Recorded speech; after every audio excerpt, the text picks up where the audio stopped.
Meus irmãos, paz do Senhor, podem se assentar, muito obrigado, Deus abençoe.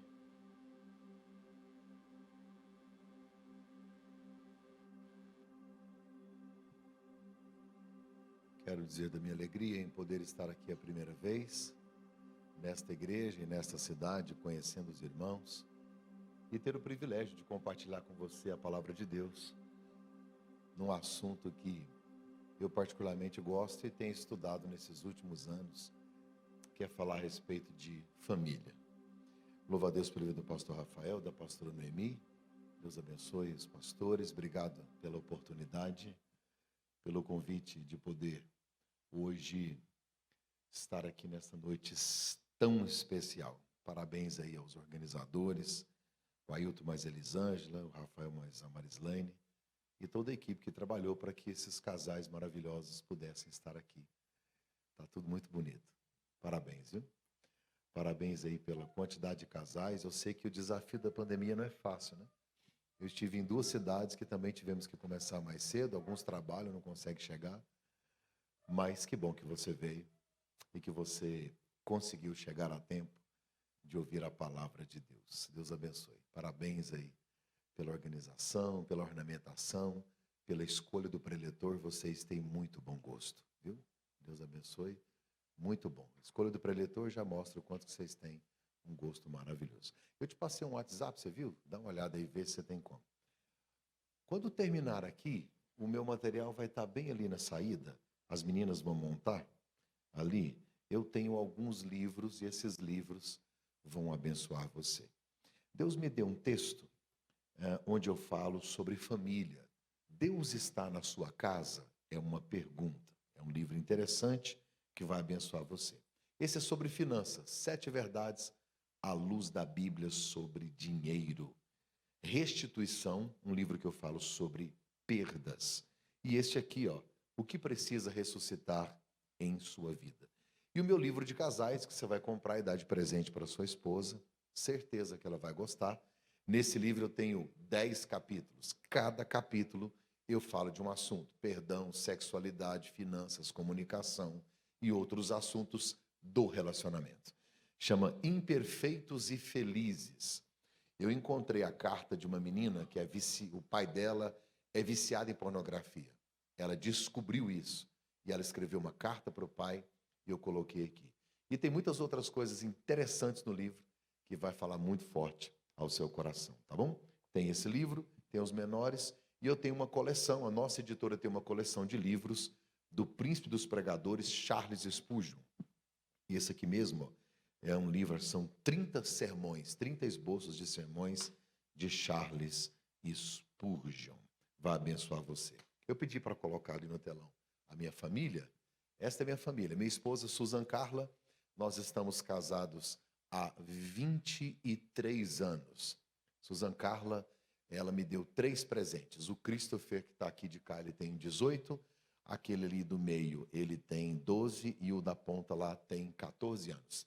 3 rapazes maravilhosos que Papai do Céu nos deu para abençoar a nossa vida. Esta é a minha família, este é o meu primeiro ministério. Antes de ser pastor no altar, eu preciso ser pastor na minha casa. A Bíblia diz: aquele que não cuida da sua casa, que não cuide da minha. Então, primeiro eu tento cuidar lá, para depois eu tentar subir aqui. Subir aqui é fácil. O difícil é cuidar daquelas ovelhinhas ali. Eu não tenho meninas, só tenho rapazes. Então, costumo dizer que eu tenho 2 mulheres. Eu tenho 2 mulheres, a minha mãe e a minha esposa. Então, sempre digo que eu tenho 2 mulheres. Uma me deu a vida e a outra a razão para eu viver. Amém. Glória a Deus por isso. Lembrando que esta é a minha prioridade. Não é mais a minha mãe. Esta é a minha prioridade. Esta moça, abaixo de Deus, é a prioridade da minha vida. Depois vem meus filhos, depois vem trabalho, igreja e o resto. Vamos de Bíblia? Se der para colocar no telão para mim, eu agradeço. Marcos, capítulo de número 2. Abra para mim sua Bíblia se você tiver. Se não puder e der para colocar para mim ali no telão, eu agradeço. O Evangelho não é de Marcos. O Evangelho é de Jesus, segundo escreveu Marcos, no capítulo de número 2. Vamos conversar sobre ele e daqui a pouco a gente já finaliza, porque nós temos horário hoje. Alguns dias depois, Jesus entrou outra vez em Cafarnaum. Preste atenção no versículo. E soube-se que Jesus estava numa casa. Sim ou não? Sim? Certeza que você leu isso? Soube-se que Jesus estava numa casa. Sim ou não? Tem diferença? Em casa e numa casa? Tem diferença, sim ou não? Nosso problema não é teologia, é português, você sabe. Jesus não estava numa casa, ele estava onde? Isso significa o quê? Que ele mora aí. A casa não é dele. O Filho do Homem não tem onde reclinar a sua cabeça. Que ele mora aqui, ele mora. Ele é visita, mas ele mora aí. Tem 3 anos e meio que ele mora nessa casa. Ele mora nesta casa. Ele não está passando numa casa, ele não está jantando numa casa, como sempre a Bíblia diz. E ele reuniu-se para almoçar com os fariseus, jantar com os... e passando e entrando, não. Ele mora nesta casa. Então Jesus está em casa. Verso 2. Verso 2. Ajuntaram-se, pois, muitos, a ponto de não caberem nem mesmo diante da porta. Viu que a casa só tem uma porta? Não é diante das portas, é diante. Tem uma versão que diz assim, diante a porta. E Jesus fazia o quê? Anunciava a palavra. Maravilhoso. Verso 3. Verso 3. Vieram alguns trazer-lhe um paralítico carregado por 4 homens. Verso 4. E não podendo aproximar-se de Jesus por causa da multidão, descobriram o telhado onde Jesus estava, fizeram uma abertura, baixaram o leito no qual jazia o paralítico. Verso 5. E Jesus, vendo-lhes a fé, disse ao paralítico: Filho, perdoados estão os teus pecados. Verso 6. Ora, estavam ali sentados alguns dos escribas que razoavam em seus corações, dizendo: Por que fala assim este homem? Ele blasfema. Quem pode perdoar pecado, senão um só, que é Deus? Verso 8. Mas Jesus logo percebeu em seu espírito que eles assim arrazoavam dentro de si, e perguntou-lhes: Por que arrazoais desse modo em vossos corações? Verso 9. Qual é mais fácil, dizer ao paralítico: perdoados estão os teus pecados, ou dizer: levanta-te, toma o teu leito e anda? Verso 10. Ora, para que saibais que o Filho do Homem tem sobre a terra autoridade para perdoar pecados, disse ao paralítico. Verso 11. Olha o que Jesus disse para ele: A ti te digo, levanta, pega o teu leito e faz o que, gente? Vai para onde? Ele vai usar mais alguma vez essa esteira aí que ele usa ela? Ele vai usar mais alguma vez? Nunca mais. Nunca mais. E Jesus não disse: joga fora, dá para alguém, empresta, tira daqui. Falou: leve para a sua casa. Por quê? Verso 12. Então ele se levantou, tomando logo o leito, saiu na vista de todos, de modo que todos glorificavam a Deus, dizendo: nunca vimos coisa semelhante. Eu posso ouvir um amém? Pode tirar, filho, do telão. Obrigado, Deus abençoe. Jesus escolheu Cafarnaum para morar durante 3 anos e meio do seu ministério. A maioria dos milagres que você lê na Bíblia foram realizados nessa região. Cafarnaum, Tábega, Tiberíades, Genezaré, Lago da Galileia, Decápolis, na região da Galileia, onde Jesus morou por 3 anos e meio. Jesus morou na região mais pobre, onde estavam a plebe, as pessoas mais simples, o povão, como a gente diz. Jesus não escolheu morar perto do templo, na Judéia, nem perto de Belém, onde ele nasceu, ou lá em Jerusalém, nem mesmo lá em Caná da Galileia, ou quem sabe lá onde ele ressuscitou Marta, ressuscitou Lázaro, o irmão de Marta e de Maria. Jesus escolheu Cafarnaum. E lá em Cafarnaum ele escolheu a casa de Pedro ou da sogra de Pedro. E é interessante que o texto vai me dizer que Jesus ele não estava passando, entrando. Nesse dia ele estava em casa. E o fato de ele estar em casa trouxe muitas pessoas para aquela casa. A pergunta que eu quero fazer no início da minha breve palavra é justamente esta. O que faz Jesus escolher uma casa? Quais são as características de uma casa que Jesus não passa, ele mora nela? Passar, ele passou em várias, agora ele morava nesta. 3 anos e meio ele escolhe para ser hóspede permanente nesta casa. Quais são as marcas de uma casa, quais são as características de um casamento que Jesus decide estar lá, viver lá, ficar lá? O texto que eu li diz que Jesus estava em casa. Se eu fizer uma pergunta aqui, dizendo assim, gente, Jesus está na sua casa? A maioria vai me responder, sim, senhor, pastor, está na minha casa. Aí vem a segunda pergunta. Se eu colocar câmeras escondidas na sua casa, eu vou ver Jesus lá? Ué, pastor, câmeras escondidas? O senhor vai ver Jesus sentado na sala? Não, nas suas palavras. Porque o que me revela alguém cheio do Espírito Santo não é falar em línguas na igreja. É como você usa a sua língua na sua casa.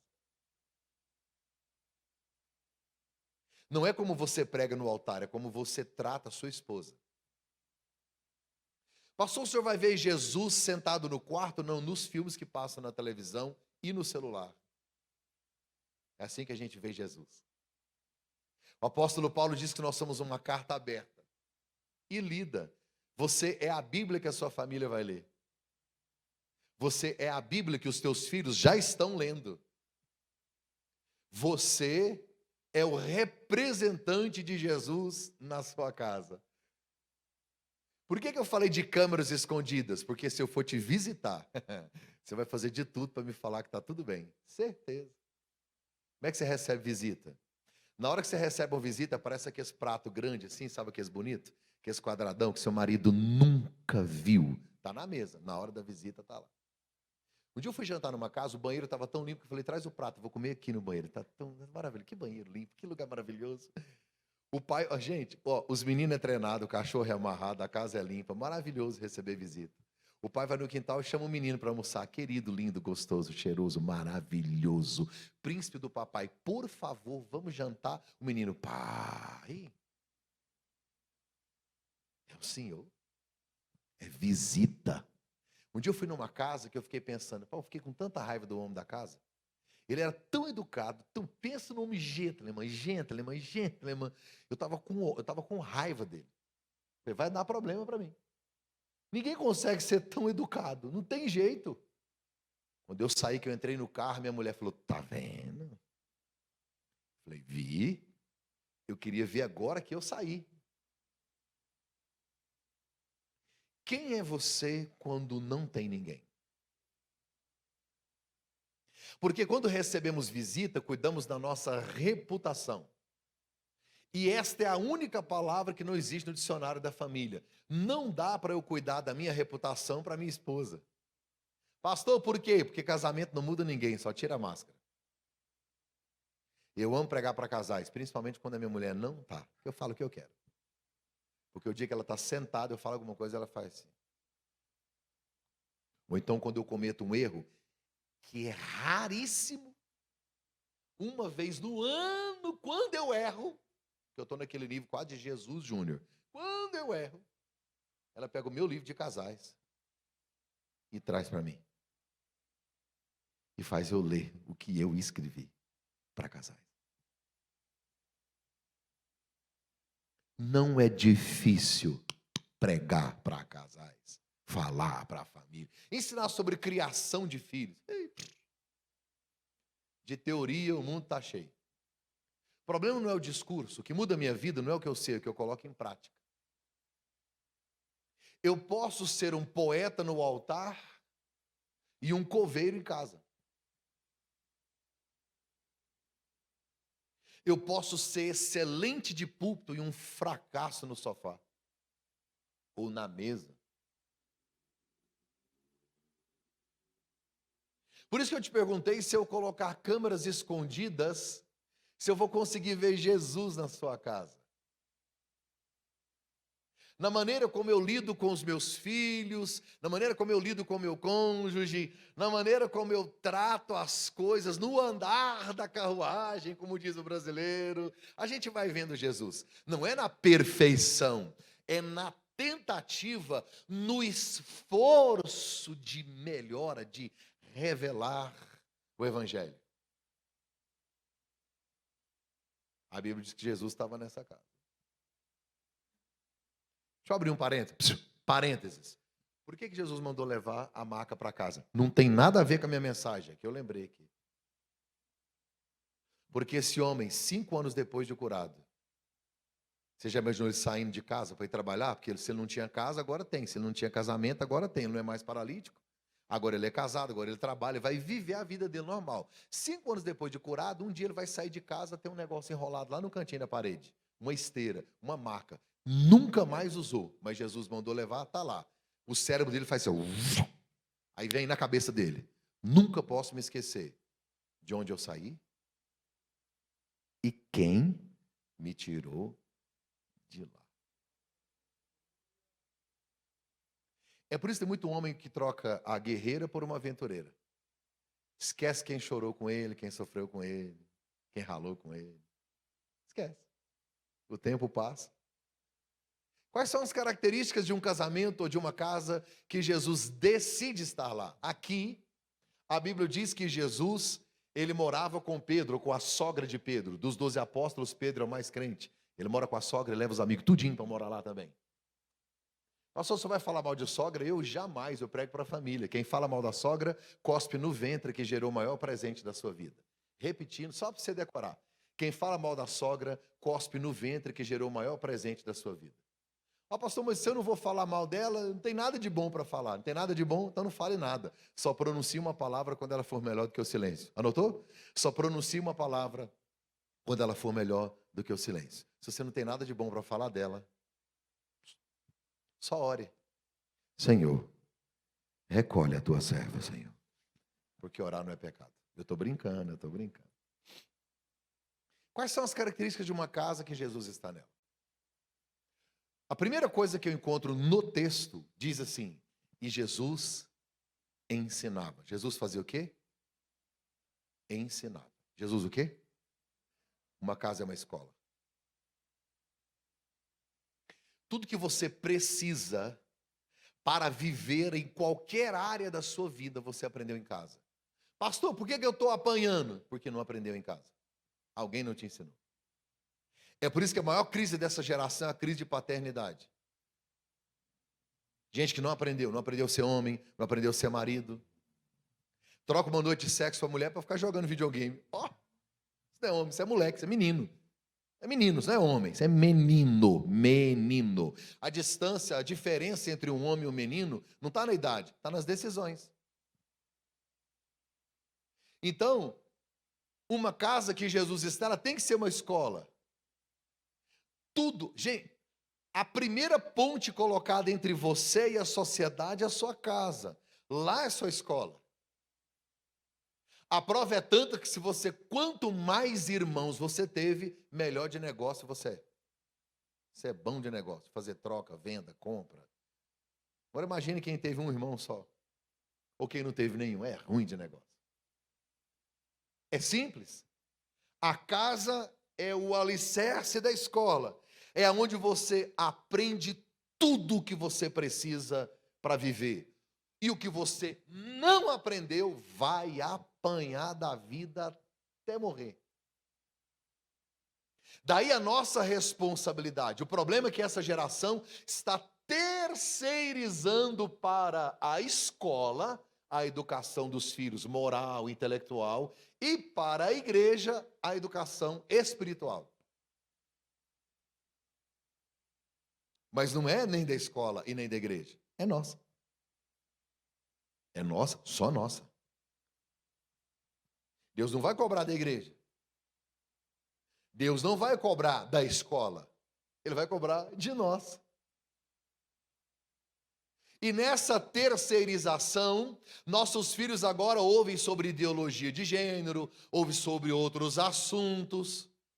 E aí a internet forma eles, o TikTok forma eles, o Instagram forma eles, a escola forma eles, e a gente não pode reclamar daquilo que a gente permite.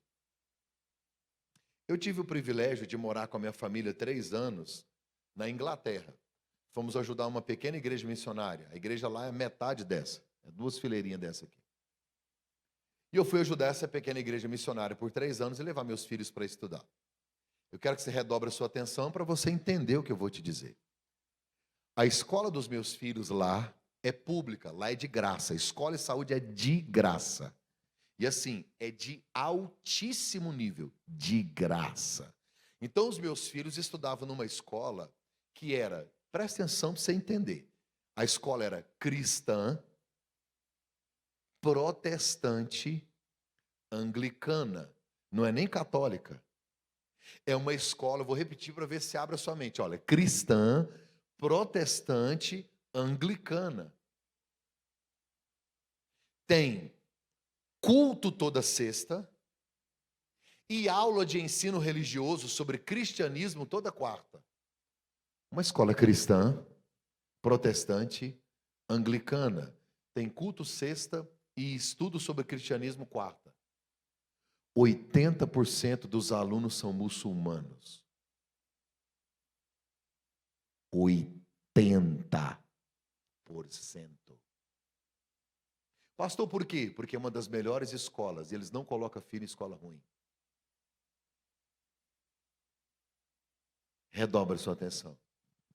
O filho de um muçulmano em Londres, ele entra numa escola cristã com aula de cristianismo e culto. Ele entra aos 6 anos e sai aos 16. Quantos anos ele ficou na escola? 10 anos ouvindo o cristianismo. Eu não disse 2, 10. O garoto entra muçulmano e sai muçulmano. Alguém sabe explicar por quê? Alguém tem a ideia, quer falar e por quê? Ô, pastor, obrigado. Em casa. Simples assim. E a gente?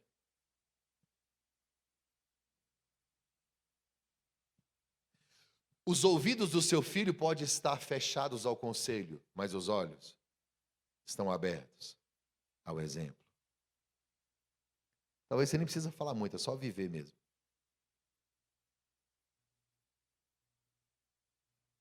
Só viver.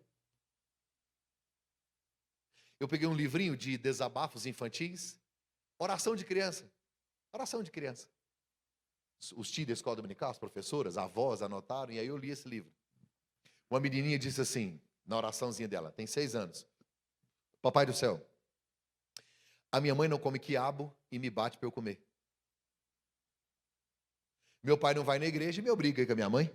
Agora o senhor pensa, papai do céu, me faz crescer logo, porque quando eu for grande, nunca mais como quiabo. E nunca mais entro numa igreja. Isso é sério. O que nós estamos fazendo para a próxima geração? Os nossos miúdos, os nossos pequenos. Estamos entregando para a rede social, para a internet, para a escola.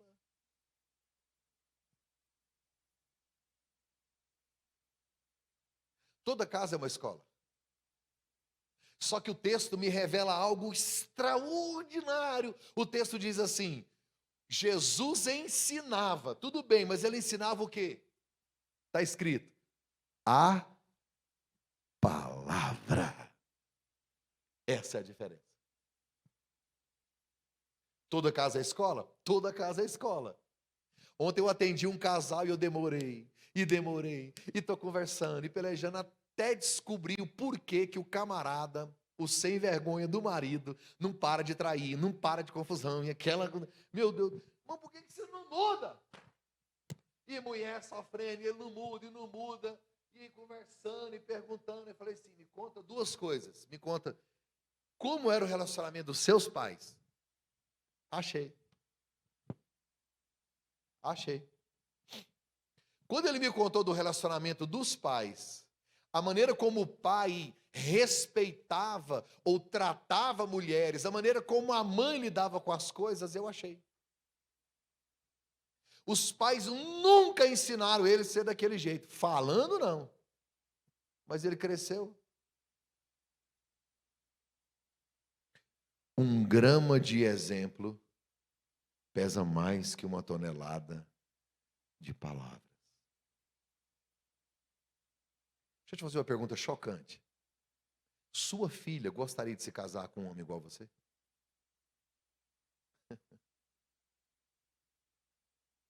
Seu filho gostaria de se casar com uma mulher igual a você?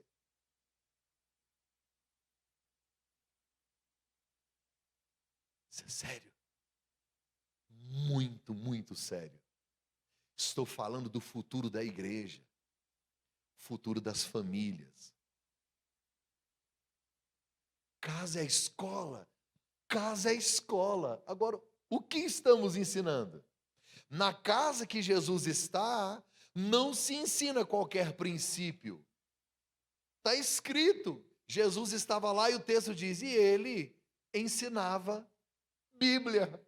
Olha que maravilhoso. Esses são os princípios que a gente ensina. Pecado, é sim, sim, é não, não. Bíblia, amar Jesus, amar o Evangelho. Gente, é tão simples, mas a gente não faz, porque nós estamos muito ocupados tentando deixar um mundo melhor para os nossos filhos. Quando você chegar ao céu, Deus não vai te perguntar dos seus contra-cheques, do seu carro, dos seus diplomas, ou quantas vezes eu preguei. Ele vai perguntar, cadê? Eu te dei herança, herança, a única herança que Jesus deixou. Cadê? Cadê os nossos pequenos? Cadê eles? Como é que você cuidou deles? O que você ensinou para eles? 1 grama de exemplo pesa mais que 1 tonelada de palavras. Agora, se o pai é um alho e a mãe uma cebola, como é que os meninos podem cheirar bom? Não tem jeito. Quando eu olho uma criança que xinga, que briga, que morde, sabe aqueles desesperadinhos? O problema não é ele. Ele só é reflexo de uma imagem. Não adianta eu quebrar o espelho, eu preciso mudar a imagem. Você sabia que os filhos são termômetros do casamento? É na educação dos filhos que eu conheço a educação dos pais. Quando você não está bem em casa, quando você não está bem no relacionamento, é interessante como eles percebem, como eles sentem, como eles são o reflexo daquilo que nós estamos vivendo. Você sabe disso, quem aqui é mãe sabe, se a sua gravidez foi conturbada, o menino nasce cheio de coisa. E é com refluxo, aquela agonia, não dorme direito e tal. E você acha que não, e ele está só no ventre, mas ele já recebeu tudo aquilo que você entregou para ele. Uma casa que Jesus está é uma escola. E nessa escola tem que ensinar o que, gente? Princípios da palavra. Segundo, a Bíblia diz que tinham 4 homens que ajudaram o doente. 4 homens que ajudaram o paralítico a chegar até Jesus. Primeiro é uma escola porque o mestre dos mestres está ensinando. E está cheio de alunos sentados. É uma escola. Agora eu vejo 4 homens que ajudam um paralítico a chegar diante do médico dos médicos. Então tem um médico, tem 4 enfermeiros, tem um doente que saiu curado. Não sei se você conseguiu entender. Me ajuda aí. Tem 4 enfermeiros, tem 4 homens do SAMU carregando um quebrado para diante do médico dos médicos que saiu curado. Essa casa não é só escola, ela é um hospital. E aí, eu costumo dizer que toda casa é um hospital e não só são para as feridas do corpo físico, não, não. São para os feridos da alma. Interessante que quem é médico sabe disso, que o melhor lugar para você recuperar de qualquer enfermidade Não é no hospital. É em casa. Tem uma coisa na casa, né? Você se sente bem, parece que você recupera melhor. Até a comida é diferente. É tudo melhor. Espero que seja na sua. Mas a Bíblia diz que um homem saiu curado ao encontrar-se com o médico dos médicos nesse hospital. Agora, para minha casa ser um hospital, tem que ter os 4 que carrega. Porque se na minha casa não tem os cooperadores, talvez tenham coveiros. A Bíblia diz que é melhor serem 2, porque se um cair, o outro vem, pisa no pescoço e fala, morre, miséria. É isso? Então o outro vem aí. Não, e o se? E a probabilidade? A Bíblia está dizendo, uma hora vai cair. O problema é que a família é o único exército capaz de matar um soldado ferido. Ao invés de reunirmos para levantar, reunirmos para socorrer, para ajudar o quebrado, que arrasta, a gente acaba de enterrar. Eu fiz a 8ª série 3 vezes. 3 vezes. Tudo que eu faço é bem feito. Aí, cheguei em casa, com meu boletim, chamei minha mãe, falei, mãe, que cor é o amor? Ela disse, vermelho. Falei, está aqui meu boletim, eu te amo. Vermelhinho. Mãe, deu ruim. Aí mãe falou, ela brigou, ficou chateada, vai ter que repetir o ano. Meu pai chegou. Um homem simples, rude, não teve preparo. Viu o divórcio dos pais muito cedo, aquela confusão na família. Família desesperada. Minha mãe conheceu meu pai na cadeia. Na cadeia minha mãe conheceu meu pai. Pra você ver o nível. Ele já estava crente. Só que aí não havia tido aquela conversão. Né? Ele pegou o boletim, pôs na mesa, olhou para mim e disse, você é um fracasso. Você nunca vai chegar a lugar nenhum. 10 minutos de maldição. Eu acreditei. 2 coisas você precisa aprender. As feridas mais profundas vêm de quem nós mais amamos. Porque a pessoa que te conhece, que te ama, que está junto, você se torna vulnerável. Ela sabe todas as suas falhas, ela sabe o que te fere. Uma palavra dela. E segunda, palavra de pai e mãe é decreto.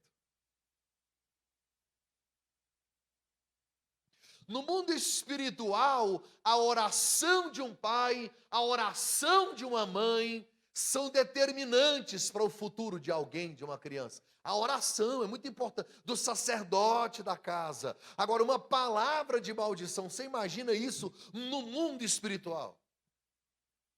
E eu acreditei. Não conseguia passar de ano. Meu casamento começou a se tornar uma tragédia depois que eu casei. Estava acabando, não conseguia terminar o seminário, não conseguia terminar a faculdade. Minha vida virou, porque eu acreditei. Se o meu pai disse que eu sou um fracasso, quem é que vai dizer o contrário? Eu. Por anos eu vivi. Porque a minha casa, ao invés de ser um lugar de cura, a minha alma estava sangrando porque foi esfaqueada com palavras afiadas.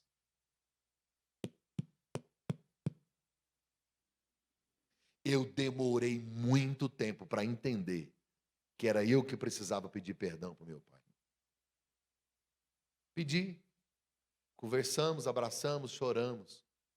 O Espírito Santo curou meu coração. Talvez eu esteja pregando hoje para a gente que você ouviu uma palavra de maldição. Talvez você guardou isso na sua alma. A última palavra da sua vida não é dos seus pais. A última palavra na sua vida é de Deus. E ele diz que tem pensamentos e excelentes pensamentos. Bem, eu sei que pensamentos tenho a respeito de vós. Vocês são filhos. Então, uma casa que tem Jesus, ela não é só uma escola, ela é um hospital, um lugar de cura. É o lugar do abraço, é o lugar do cheiro, é o lugar do toque. Quando Deus criou todas as coisas, ele disse: haja luz, haja répteis, haja, e palavra, e vai, haja. Haja aí, ó, haja aí. Ele falou: vou criar o homem. Aí não tem haja. Aí ele desce e põe a mão.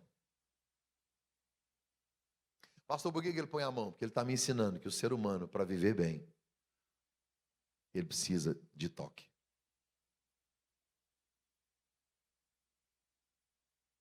Nas palavras a gente gera cura, nos gestos a gente gera cura, no abraço a gente gera cura. Eu gosto de um texto da Bíblia que diz assim, ó, o que Salomão diz? Palavras agradáveis, são como favos de mel. Aí ele diz, não é para comer, é doçura para a alma. Olha isso. Palavras agradáveis são como favos de mel, doçura para a alma. Você está entendendo que a alma é saciada com palavras? Aí diz assim, doçura para a alma, saúde para os ossos. Aí depois vai dizer que foi Freud que descobriu que palavras curam. Ah, para. Isso é Bíblia. A Bíblia insiste o tempo inteiro para que eu e você profiramos palavras que gerem vida. Já leu Tiago capítulo 3? Ele diz assim que a língua é como o leme de um navio e o freio de um cavalo. Tem várias coisas da língua lá, tem várias, tem veneno, tem fogo, um monte de coisa. Mas eu gosto dessa parte. O freio de um cavalo e o leme do navio. Para que serve o leme do navio e o freio do cavalo? Para dar direção. O que você fala dá destino aos seus filhos, dá destino ao seu casamento. Eu ouvi uma mulher falar 300 vezes, sai dessa casa, eu não te quero nessa casa, eu não sei, ela falava isso para ver se chamava a atenção de o marido, voltava, ficava, se não arrumava confusão, e aí ela falou tanto, que um dia o que ele fez? Ele foi. Ninguém morre com indigestão ao engolir uma palavra que não deveria ser dita. Engole, fala não. Porque uma palavra lançada, ela é uma semente, não volta mais. A Bíblia diz que quem ama vai comer do seu fruto, ou seja, plantou, está plantado. Uma casa que tem Jesus é uma escola, mas ela também é um hospital. A Bíblia diz que a casa estava lotada, agora olha para cá. Só tinha uma porta. Estava tão tenso que eles tiveram que descer pelo telhado. E não é telhado do século 21 que você tira a telha, não. Fizeram um buraco. Tem uma versão que diz assim, quebraram. Outra versão diz assim, fizeram um buraco para descer o camarada. E a casa está assim, ó. Está escrito na Bíblia que não tem espaço. A casa está lotada. Olha para cá. Porque uma casa que tem Jesus, ela é um refúgio. Está quente, não tem conforto nenhum. Mas eu quero ficar aqui dentro. Se ele é o príncipe da paz, se ele é a rosa de Saron, o lírio dos vales, que delícia ficar onde ele está, é bom demais. Porque tem paz, tem tranquilidade. Pastor, mas não tem conforto, não tem não, pode procurar. Essa casa não tem garagem, essa casa não tem Wi-Fi, essa casa não tem piscina, essa casa não tem cama king size, essa casa não tem ar-condicionado, não tem aquecedor. Essa casa não tem nada. Por que ela está cheia? Por quê?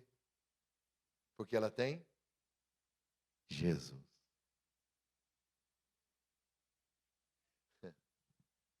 Tem gente, tem casa que nem quem mora nela está querendo voltar para ela, de tanta confusão. Eu vou te explicar o que é um refúgio. Vou te explicar. Que é uma casa que tem Jesus, ela é um refúgio. Ela é uma escola, é um hospital, mas é um refúgio. Sabe, é aquele lugar de paz, aquele lugar gostoso. Eu já fiquei em hotéis, sei lá, de quantos países, em todo lugar. Hoje eu estou aqui, amanhã eu durmo em Belo Horizonte. Domingo eu durmo em casa. Eu fico em cama para todo lado. Sabe qual a melhor cama do planeta Terra? Qual é? A minha. A sua cozinha tem que ser a melhor, o seu lugar, a sua casa, o seu canto. Tem que ter paz. Tem que ter. Tem que ser o seu refúgio. Sabe o que é refúgio? Imagina comigo, 3 da manhã, você está andando sozinho, a pé, gasolina do carro acabou, você vê um pitbull desse tamanho. Aí ele ri para você. Sozinho com o pitbull, você ouve uma voz do além. Eis, meu servo, que eu te digo. Vaza, porque o bicho vai pegar. Você sobe a rua, desesperado, de repente alguém abre um portão. Eu te juro que se alguém abre um portão 3 da manhã para te livrar do pitbull, você ouve miríade de anjo cantando. Parece que vai ter uma luz lá de dentro, né? Quando você entra, que o portão fecha, o pitbull fica de fora. Essa casa foi um refúgio. Olhe para mim. Olhe para mim. Essa casa foi um refúgio. O problema é que em algumas casas o pitbull está de dentro.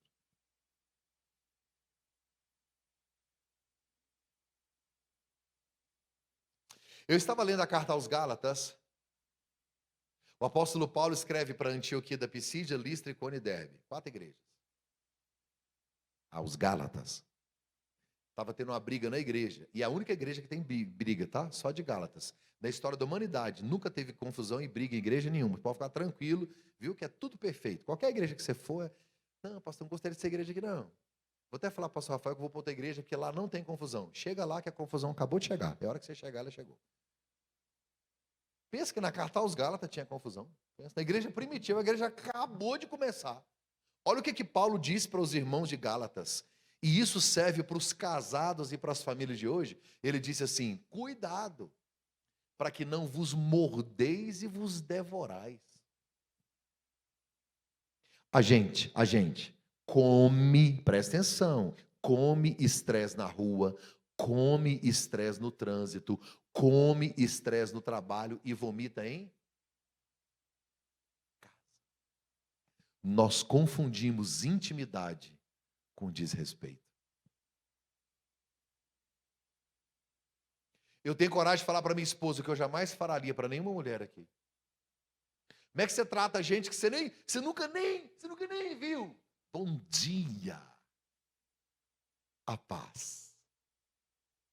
Bem-vindo. Olá. Tudo bem? Como vai? Por favor. Com licença. Em casa. Sai!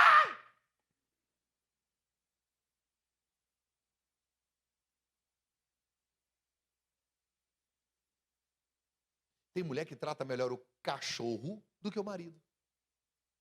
Vem cá na mamãe. Cadê a mamãe? A você já vai na mamãe. Já falou mamãe.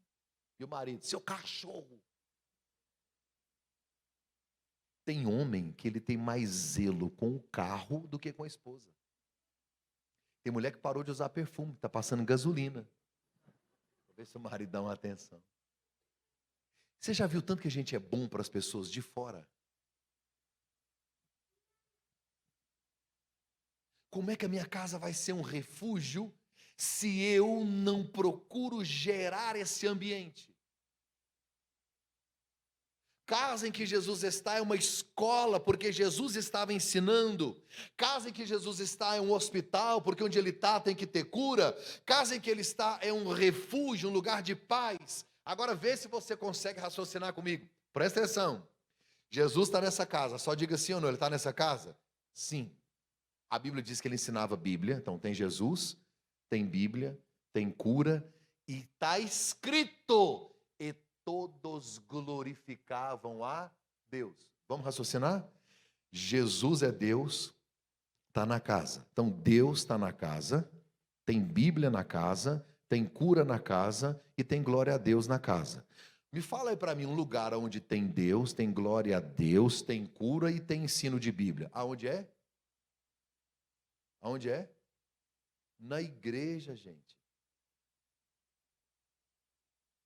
Uma casa que Jesus está nela tem que ser uma igreja. Qual foi a última vez que você orou com seus filhos? Qual foi a última vez que alguém ensinou Bíblia na sua casa? Vocês não têm tempo, porque a Netflix não deixa. A internet não deixa. A gente tem 5 horas para a rede social, não tem 5 minutos para sentar e ler Bíblia com um dos filhos. E quer que eles cresçam gostando de Jesus. E acha que trazer eles aqui vai fazer com que eles cresçam amando Jesus, só porque conhece os hinos, vem na igreja uma vez na semana, ficar na garagem não faz de você um carro, assim como frequentar uma igreja não faz de você um cristão.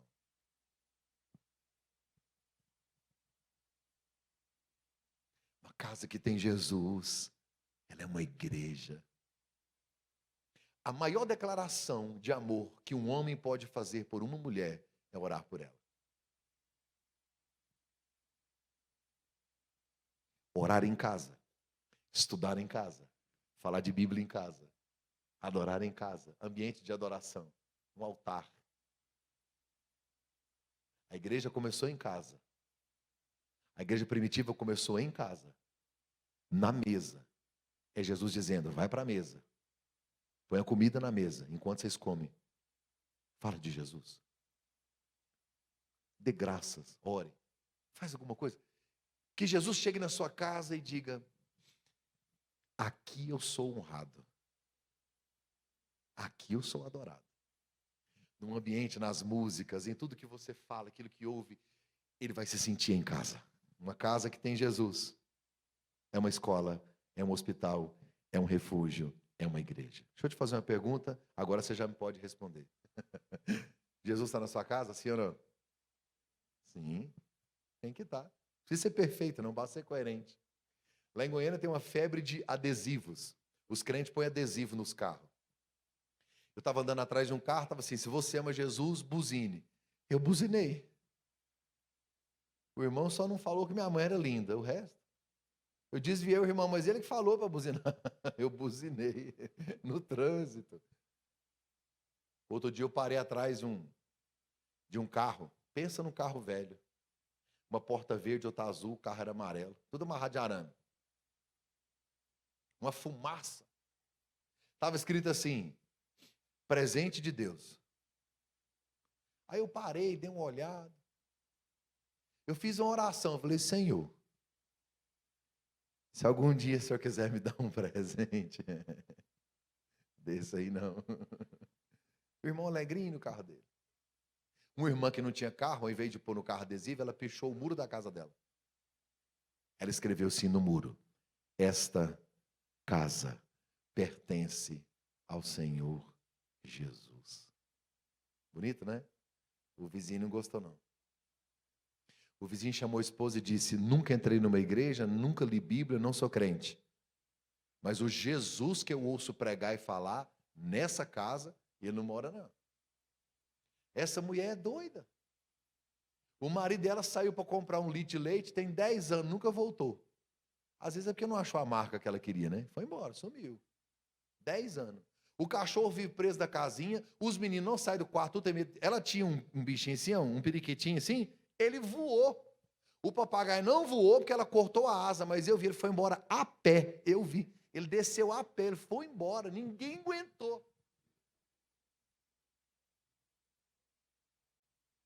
Esta casa pertence ao Senhor Jesus. Um dia ela levantou de manhã para ir para a igreja. Aquele saião, aquele cabelão, aquele blusão, aquele biblião, aquele linguão. Foi para a igreja. Aí está na igreja.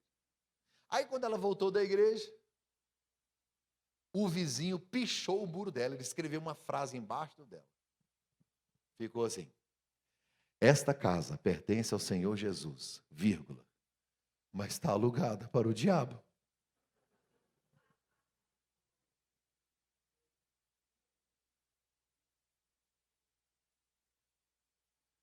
Nós somos a Bíblia que a nossa família lê. Nós somos a Bíblia que os nossos vizinhos leem. Nós somos a Bíblia que os nossos filhos vão ler. Uma família que vive a palavra, não é que prega. Uma família que vive os princípios da palavra. Fala muito mais alto em favor do evangelho do que todos os sermões que a gente consiga pregar. A distância entre o que eu prego e o que eu vivo revela meu caráter. revela quem eu sou em Cristo. Uma casa que Jesus está nela, ela é uma escola, ela é um hospital, um refúgio, uma igreja. Mas aí a Bíblia me diz que quando quebraram o telhado, Jesus olhou e o texto diz assim: e vendo Jesus a fé deles. Se tem uma coisa que não pode faltar numa casa que Jesus está nela, é o quê? Fé. Uma casa que tem Jesus é um lugar de muita fé. Agora, como é que Jesus viu fé? Viu? Como é que você vê? Que cor é a fé? Ele viu fé. Vou te contar como é que ele viu fé. 4 homens quebraram um telhado. Eles subiram no telhado da casa de Pedro. Você tem noção do risco que eles correram? De Pedro arrancar uma espada e sair cortando a orelha de todo mundo. Eles quebraram o telhado da casa de Pedro. Quando Jesus olha, ele está aqui pregando: vinde a mim, quem está cansado, sobrecarregado. Jesus está pregando, ele olha, pum, pum, pum, começa a cair poeira, ele olha, tem 5 homens, um amarrado no lençol, pendurado de cabeça para baixo, carregando uma esteira, o outro está suado, 4 ajudando, 5 homens assim, lutando. Jesus viu atitude e disse: é fé.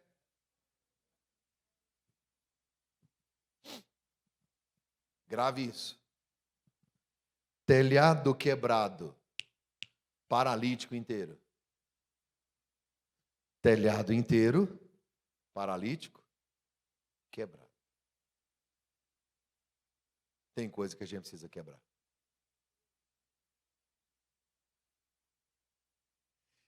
Casamentos se arrastando por causa de orgulho. Que tal quebrar o orgulho? Homens sendo tentados por mensagens de WhatsApp. Vai cair. Quebra o celular, não precisa, é só bloquear, apagar, deletar. Pastor, estou com um problema financeiro, quebra o telhado? Não, pode ser o cartão de crédito mesmo, mas alguma coisa você vai ter que quebrar.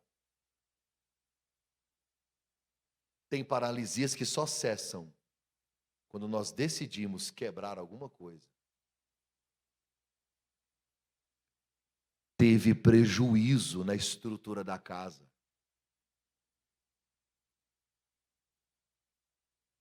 Chegou uma época da minha vida que eu estava viajando tanto.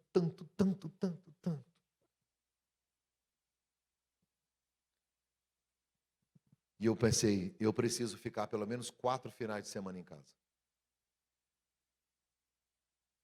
Viver família. O que adianta eu pregar demais e não viver nada? Fiz as contas, eu ia perder 60% da minha receita de vendas de livro, de oferta. Fiquei em casa. Não existem ganhos sem perdas. Aí você decide o que você quer perder. A saúde, o dinheiro, os filhos, o cônjuge. Sua riqueza não está nas coisas que você possui. A sua riqueza está naquelas coisas que você jamais trocaria por dinheiro. Vai no hospital quando tem alguém no leito de morte. O cara sabe que vai morrer. Ele olha para o médico e diz assim: doutor, me dá pelo menos mais 2 dias de vida que eu quero humilhar mais pessoas. Me dá mais 2 dias de vida que eu quero ganhar mais uns R$1.000. Quem está no leito de morte, o que ele pede? Me ajuda a viver mais um dia. Para quê? Porque eu quero abraçar alguém. Quero pedir perdão para alguém. Eu quero ligar para os meus filhos. Por que a gente não faz enquanto está vivo? Você sabe por que os mortos recebem mais flores que os vivos? Porque o remorso é mais forte que a gratidão.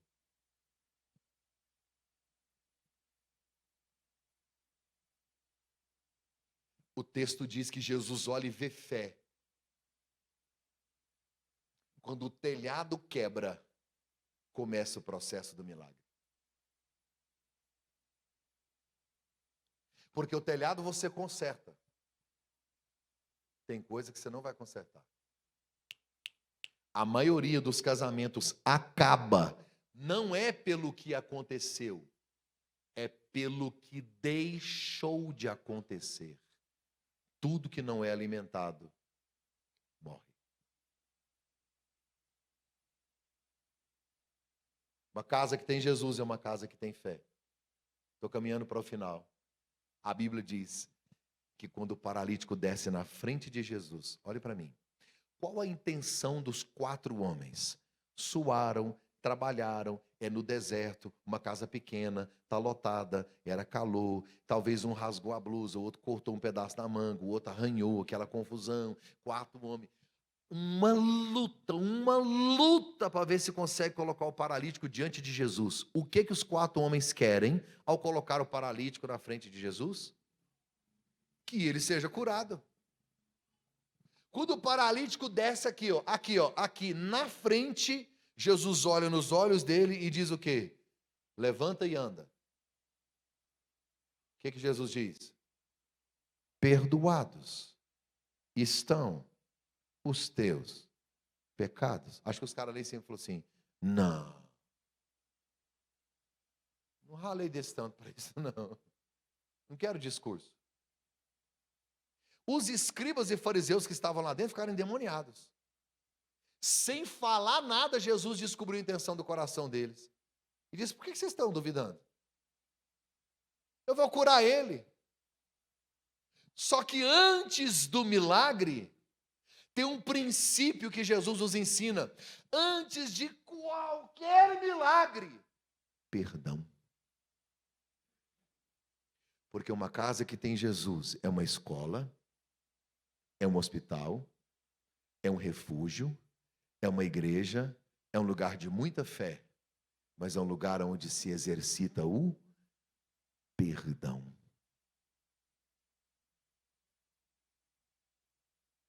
Jesus está me ensinando, quer que as paralisias cessem, quer ver um casamento paralítico andar, quer ver a vida íntima do casal melhorar, quer ver as finanças caminhando, a relação dos pais e filhos, quer ver as coisas que se arrastam levantar e andar, perdão.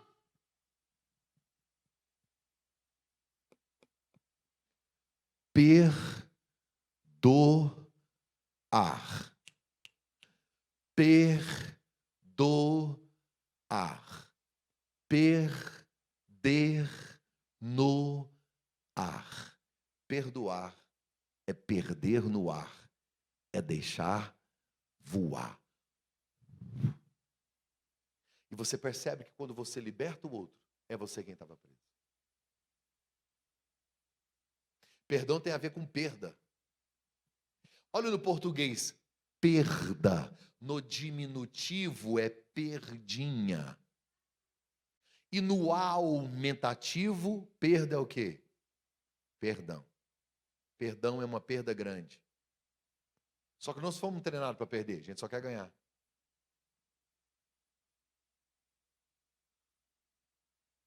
É impossível conviver numa casa sem perdão. Perdoar é reconhecer que só Deus tem o direito de julgar. É reconhecer minhas imperfeições. É ser grato a Deus pelo perdão que eu recebi. É repetir com o outro o que Deus fez comigo. Perdoar é rasgar a promissória para eliminar as cobranças. Perdão não é sentimento. Ninguém acorda, gente, que vontade de perdoar. Perdão não é sentimento, é decisão. E quem não perdoa, dorme com o inimigo todos os dias. Se perdoar fosse fácil, C.S. Lewis disse que o perdão é uma ideia maravilhosa, até que você tem que perdoar alguém. Só o Espírito Santo pode te ajudar a perdoar. Talvez você sofreu um abuso lá na infância, na adolescência, não consegue se relacionar bem, tem frustrações com o sexo oposto justamente por causa daquilo. Nunca falou, nunca se abriu, nunca procurou ajuda, nunca perdoou, está doente até hoje. O que faz o paralítico andar é quebrar o telhado, é Jesus estar lá, mas para que ele se levante, para que ele saia, para que ele não se arraste mais, Jesus está me ensinando, já já eu te curo. Primeiro eu libero perdão. E por último, só revendo, Casa que tem Jesus é uma escola, onde Jesus ensina a palavra, é um hospital onde tem cura, é um refúgio, é uma igreja. Casa que tem Jesus é um lugar de muita fé, é um lugar que tem perdão. E uma casa que Jesus está nela, é uma casa onde todos permanecem em pé. É uma casa de milagres. É uma casa de milagres. Olha para mim. Tem um paralítico nessa casa. Você está entendendo que Jesus está na casa e tem um paralítico na frente dele? E nas nossas casas, sempre haverão paralisias. Porque se você entrou aqui, se você está bem no quarto com o seu cônjuge, se você está bem nas suas finanças, talvez vocês não estão bem em alguma outra área, mas de vez em quando, alguma coisa, por nossa culpa, vai se arrastar. Por isso que a gente tem que ter ele em casa. O que eu não posso é arrastar um casamento por 1 ano, 2, 3 e vai arrastando. Eu não posso é arrastar uma vida financeira que nunca levanta. Que vai ter problema? Vai. A melhor definição que eu encontrei para casamento, melhor, união de 2 pecadores. Se casamento é a união de 2 pecadores, uma hora vai dar ruim. E se vocês têm um filho, é 2 pecador e mais um pecador. Se tem 2 filhos, é 4 pecador. E se tiver um cachorro, é mais um pecadorzinho também. É tudo pecando. Eu não sei como é que a gente dá certo junto. É só a graça. Por isso que a gente precisa ter Jesus em casa. Pastor, por quê? Sozinho a gente não vai conseguir. Vai virar uma tragédia. Uma casa que tem Jesus é um lugar de milagres. É um lugar aonde impera o poder de Deus. Jesus está na sua casa? Se não tiver, hoje é dia de você convidá-lo ou fazer uma autoanálise de como ele está no seu relacionamento, no seu casamento, na sua casa com seus filhos.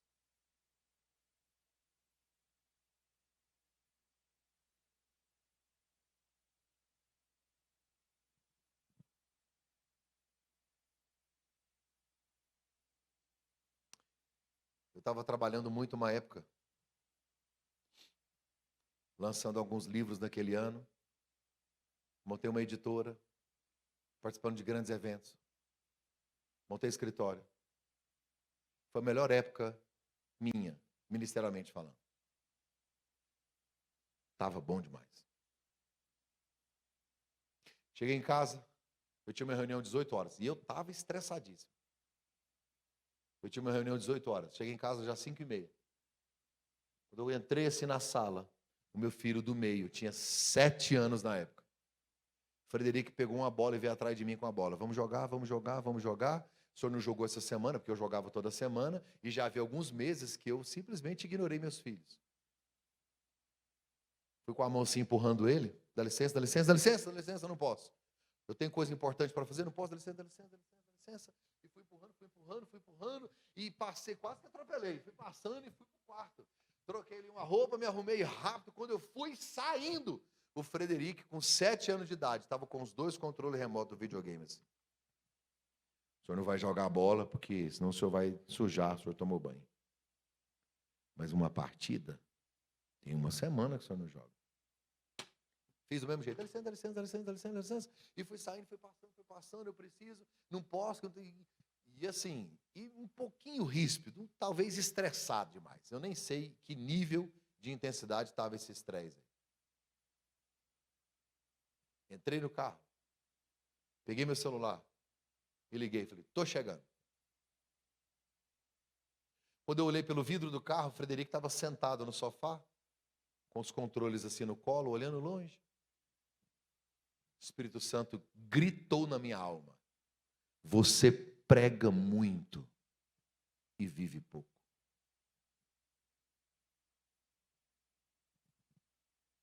Sabe quando você tem certeza que é Deus que está falando? Do nada, assim, eu não estava nem pensando nisso. Uma frase, pá! Eu tremi todo. Eu desliguei o carro. Sentei do lado do Frederico. Peguei o celular e liguei. Falei, olha, falei que estava indo, eu não vou, surgiu um negócio aqui, um compromisso mais importante, eu não posso. E era importante. Não estou aqui falando que você tem que desmarcar tudo que é importante. Não é isso, eu estou falando de um caso específico. Desmarquei. Desliguei. Não, do outro lado, foi uma luta para eu desmarcar. Desmarquei, desliguei o celular. Frederico levantou. O senhor vai jogar? Vou, fiquei só para isso. Aí ele me deu o controle, sentou e não ligava o videogame. Falei, liga o videogame aí para nós jogar o FIFA. Aí ele levantou de novo com 7 anos, parou na minha frente, pôs a mão na cintura. Papai, vê se eu entendi. O senhor desmarcou uma reunião importante por minha causa? Foi por sua causa. Ele disse, eu nunca vou me esquecer disso. Meus filhos conhecem Beto Carreiro World. Todas as praias de Florianópolis e Santa Catarina. As praias do Nordeste. Rio, São Paulo. A Disney nos Estados Unidos. E pelo menos 8 países da Europa. Nunca falaram comigo sobre isso. Porque não é isso que marca. Não são presentes. É presença.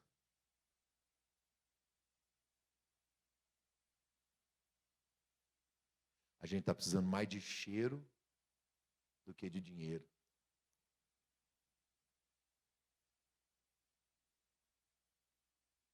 É isso que a gente precisa. Você pode se colocar em pé que eu quero orar por você, meu tempo esgotou. Faz um.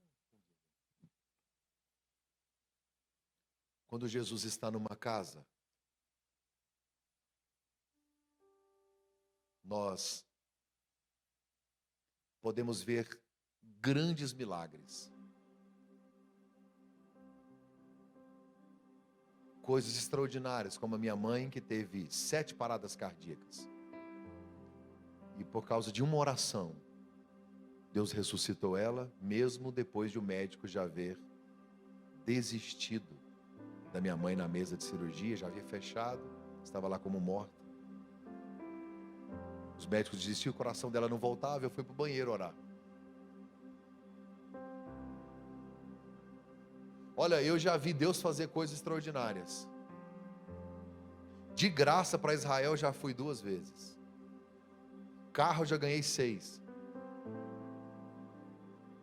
Já vi Deus fazer milagres em casamentos. Já vi Deus fazer coisas incríveis.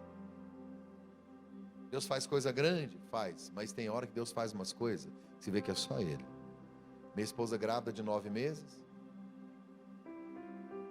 A gente numa pobreza. Se a minha geladeira... Não, a minha geladeira parecia Gênesis capítulo 1. Água, luz e vazio. Não tinha nada.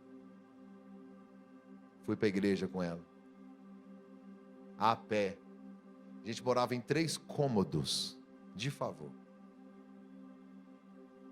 Sala, quarto e cozinha. E um banheirinho assim, ó, no piso vermelho. E eu pregando o evangelho. Ela grávida. Saímos da igreja, passamos na porta de uma pamonharia. Não sei se você sabe que goiano e pamonha para goiano. Talvez, eu não sei, talvez seja o pinhão para vocês aqui, eu não sei, não vou falar que é não, mas eu acho que é mais ainda. É mais.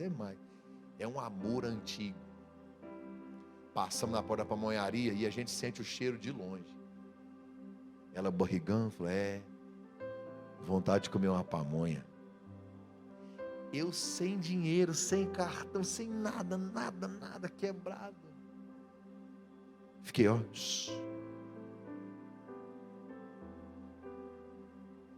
Cheguei em casa. Ela deitou na cama, pôs as perninhas para cima assim, inchada. Eu fui para o banheiro, deitei a tampa do vaso, debrucei e fui chorar. Falei, Deus, um homem que não tem dinheiro para comprar uma pamonha, é um pamonha.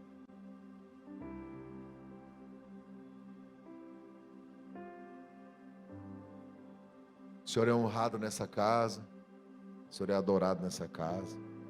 Nós estamos lutando para fazer a obra. Eu estava orando. A pastora Esther, esposa do pastor Valdemar, gritou na casa da frente, que ela não sabia onde a gente morava. Eu morava lá no fundo do corredor, assim, lá no fundo. Aí gritou: Susan! Aí eu ouvi. Ela falou assim: mozinho, já andei tanto, vai lá ver quem é. Levantei, enxuguei o rosto assim, rapidinho. Fui pelo corredor. O pastor Esther disse assim: Mark, desculpa incomodar vocês uma hora dessa. Até estava procurando, que eu não estava achando a casa. Eu estava na pamonharia com a minha família, e eu vi você e a Susan passar a pé, subindo assim. E quando eu vi aquele barrigão dela, na hora eu lembrei que, quando eu estava grávida, eu tinha uma vontade de comer pamonha à moda, que é uma pamonha com linguiça de porco e queijo. Aleluia. Eu nem sei se vocês gostam, mas eu trouxe uma sacola com 6 pamonhas à moda para vocês comerem. Eu voltei para casa, dobrei meus joelhos e agradeci àquele que o céu é o trono, a terra é o escabelo dos pés, põe nome nas estrelas, chama elas. Você tem noção do tamanho desse Deus? E ele olhar do céu e dizer: quer pamonha? Vou mandar pamonha. Me explica que amor é esse? Esse é o Jesus que quer entrar na nossa casa, no nosso casamento, mudar a nossa história. O mesmo que criou o universo, que pode hoje restaurar suas finanças, tratar seu casamento, tirar alguém do Covid lá do hospital, tirar alguém da UTI, curar um câncer, é o mesmo que está olhando cada detalhe da sua vida. Ele é Pai. E é no nome dele que eu vim hoje orar por você. Segura na mão, o abraço, fique pertinho do seu cônjuge e vamos orar. Feche os seus olhos. Pai, em nome de Jesus nós te adoramos. Eu te louvo, Deus, por essa noite. Obrigado por essa oportunidade, obrigado por essa igreja maravilhosa, por essas pessoas incríveis, por esse povo tão, ó Deus, caloroso, que me recebeu, que me honrou, Deus.